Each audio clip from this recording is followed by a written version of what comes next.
Okay, hierso het ek 'n olie geyser gebou wat met ou engine olie in plaas van hout werk. So om hom aan te steek, vat jy net hierso 'n helfte petrol en diesel mengsel wat jy nou net hierso so 'n bietjie inspuit.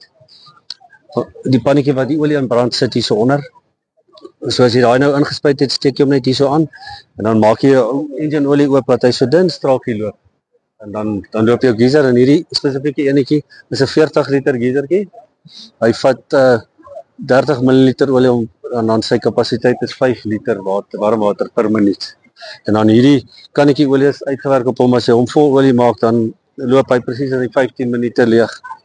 En dan vrek jou geysertjie en dan is jou water warm op 60-70 grade. Daar nogal redelik belangstelling in dit, so ek sal van hulle bou. Paar ouens het my nommer gevat, so hulle wil stel belang om van dit dat ek vir hulle bou van dit. Okay, hierdie enetjie. Hierdie is 'n Rotten Meerkat roker. Dit is maar 'n liefblouer wat ek maar net sy exhaust bietjie verander het dat hy hierso binne-in blaas. So hy blaas die exhaust fumes hier binne in die pyp af. So dan hierdie olie kannetjie pomp nou net ou engine olie binne in hierdie exhaust in. So as jy hom blaas, dan blaas hy rook in die Meerkat en buisgate in. Maar oral waar die rook nou uitkom, maak jy die gate toe.